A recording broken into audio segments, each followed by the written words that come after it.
Could I see a copy of the report? Thank you. Well, actually, in the report following the statement that you referred to, it says that I was concerned about the condition of my children. Well, that was my primary concern. That was the only reason that I didn't ask for immediate medical assistance. Here, Mrs. Douglas was able to refresh her memory by requesting to see the police report and show that her statement was taken slightly out of context. Also, watch out that you don't guess about photos, illustrations, or drawings if you're asked to do so. Earlier in the program, we advised you not to volunteer information. But on the other hand, do not try to lie or hide information. If you are evasive, it may also hurt your case. Mrs. Douglas has testified that she continues to suffer from neck pain following the accident. Mrs. Douglas, since the time of the accident, have you gone on any vacations with your family? We might have. Mrs. Douglas, do you or do you not remember taking a vacation with your family last year? I think we might have. Well, in the medical report from your own doctor, it says you went skiing. Where did you go? Vail, Colorado. For downhill skiing? Yes, my whole family went. And did you ski with your family? I might have. Mrs. Douglas, do you recall skiing with your family or not? Yes, I guess I did ski a little. Did you ski every day? I'm not sure. Is it probable that you skied every day? Yes, I guess so. Of course, Mrs. Douglas remembers if and when she skied, but she's afraid her complaints of neck pain will not be believed. She'll have more credibility in the long run, however, if she's more forthcoming about her activities. Mrs. Douglas, since the time of the accident, have you gone on any vacations with your family? Yes. Where did you go? Vail, Colorado. For downhill skiing? Yes. And for how many days? For about a week. And did you ski, Mrs. Douglas? Yes, I sure tried. In this last situation, Mrs. Douglas was quite forthright when answering these questions. By doing so, she allows her attorney to later argue that even while trying to participate in her family's favorite activity, skiing, she still experienced a lot of pain. So remember, don't offer more information than the question requires. But on the other hand, don't be evasive. A skillful attorney will generally get the information he or she wants and may discredit you in the process. When testifying, resist the urge to get angry, cute, or sarcastic. A witness in Mrs. Douglas' position could easily become angry at being asked so many questions about her own driving when she feels that Mr. Howard is to blame. The danger is that a deponent will begin to advocate or promote his or her case by arguing. Did you happen to have the radio on that day, Mrs. Douglas? I might have. Do you remember if you were listening to any music? It's possible. Do you turn your music up fairly loud? Well, sometimes. After the time you saw the Howard truck and before the time of impact, did you turn your steering wheel to the left or the right? How can you ask me something like that? Why didn't you ask him why he didn't stop? There wasn't enough time to do anything. Didn't you even apply the brakes before the impact? Oh, well, how could I? Everything happened so fast. Listen up, I had the right-of-way. He ran the stop sign and hit me. Gosh, I never speed. I always look out where I'm going and yield to others. What do you expect me to say? That I wasn't paying attention and that I ran right into them? Mrs. Douglas' anger and advocacy may do her case more harm than good.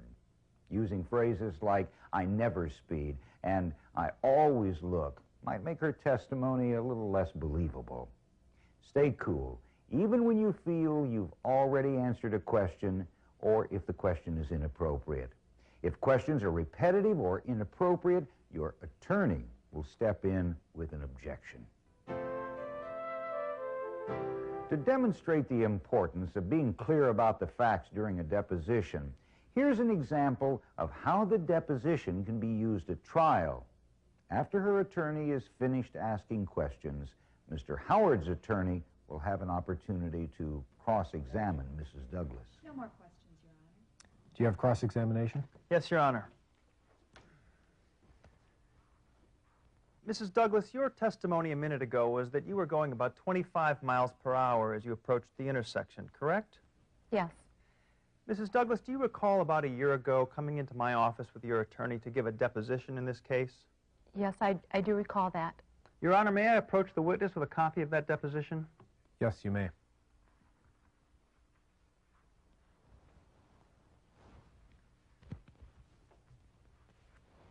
Mrs. Douglas, at that time I asked you some questions that you answered under oath. Is that correct? Yes. Would you look at page 17 of your deposition? I would like you to read lines 5 through 10 silently as I read them aloud, and then I'll ask if you gave those answers to the questions. Question. Now, Mrs. Douglas, how far were you from the intersection at the time you first noticed the Howard truck? Answer. I was maybe 20 yards away. Question. How fast were you going at that time? Answer. I was going about 35 miles per hour. Mrs. Douglas, did you give those answers to those questions? Yes, I did, but see, I really That'll didn't be know all, quite... Mrs. Douglas. On the witness stand, Mrs. Douglas' testimony regarding her speed differs from her deposition, perhaps casting some doubt on her story. You can see how important it is to be clear and consistent about every fact you testify to during your deposition. So far, we've discussed guidelines concerning the volunteering of information, understanding questions, guessing at facts, being evasive, staying in control, and being consistent with your facts. Now, let's consider another case to see how the guidelines we've discussed might apply to a different fact situation. A contractor, James Camus, is suing a Mrs. Bernice Hill for money that he claims she owes him for remodeling her house. Mrs. Hill admits that Mr. Camus remodeled her house, but argues that he used the wrong color when painting the house. Mrs. Hill's attorney is deposing the contractor. Mr. Camus is unhappy at having to spend his entire morning answering questions. Perhaps he figures he'll get done faster and get back to work if he tells the opposing attorney everything he thinks she needs to know. See if you can identify the problems that Mr. Camus is creating for himself. Mr. Camus, did you and Mrs. Hill decide on a color for the house? She told me she wanted a light gray. So I mixed up some samples, I put the colors on some pieces of wood, and I showed them to her. She picked out the color she liked. In fact, I've got the sample out in the back of the truck. Good. I'll come back to that. Now, when was the first time that Mrs. Hill expressed dissatisfaction to you about the color you were painting her house? Well, I was already a week into the job when Mrs. Hill got back from a weekend trip. I was just about through when she tells me the color is too dark. I was shocked. I mean, she had spoken to my wife just a few days earlier on the phone when she was trying to get a hold of me. She didn't say anything to her about it. In answer to both questions, Mr. Camus volunteered information that went beyond the scope of the question, telling the opposing attorney more than she asked for. Doing so may have weakened his claim. Using the same fact situation, let's look at another guideline to keep in mind. If your attorney makes an objection, it's not time out for you. On the contrary, it's time to pay close attention to the objection made by your attorney. Mr. Camus, when did you substantially finish the project? Well, it was about I object. The question is vague and confusing. I can answer No, that. wait, Jim. I want an objection on the record. All right, counsel, what is it about the question that you find vague and confusing? Well, the term substantially could be misleading. Do you mean done completely, or done with the painting and cleanup, or what about Mr. Camus's subcontractors? Okay, I rephrase the question. Mr. Camus, at what point did you or your employees finish applying paint to Mrs. Hill's house? Well, we finished the painting part of the job on April 18th. Mr. Camus learned by listening to his attorney that it was important to distinguish the painting from the cleanup in his testimony. By listening closely to the questions, making sure the question is fully asked, and carefully considering your answer, you allow your lawyer enough time to enter an objection on the record. After most objections are properly on the record, you will usually be required to give an answer, unless, that is, you are instructed not to answer by your attorney. Lawyers occasionally may ask to go off the record or enter into heated legal disputes with each other. These two are times to pay close attention and not let your guard down. There are a few other subjects you may want to discuss with your attorney.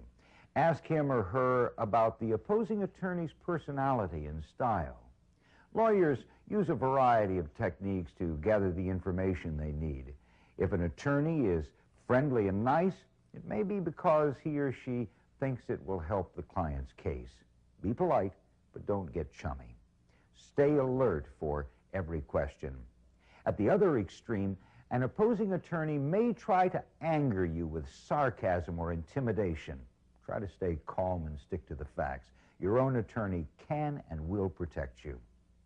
The opposing attorney may be aggressive, rapidly firing questions at you, developing a fast pace. If that happens, just go at your own pace. Pause before answering questions and think before you answer. What if you should want or need a break during the deposition? Just ask. You may have one. Also, wear clean, neat clothing. Dress as you might for a business meeting. Now let's review the information we've presented. When giving your testimony, focus on understanding the questions and stating the facts as you know them. As you answer, stay within the limits of the question and don't volunteer information. Don't be evasive. Don't guess at facts. If you don't know the answer to a question, say so. If a question is misleading or confusing, ask for clarification. Don't advocate your case or argue with the opposing attorney. Be consistent in your facts and pay close attention to any objections made by your attorney. Finally, be sure to go over your case with your attorney to discuss any special instructions he or she might have for you. Follow the guidelines we've discussed in this program and you'll do just fine.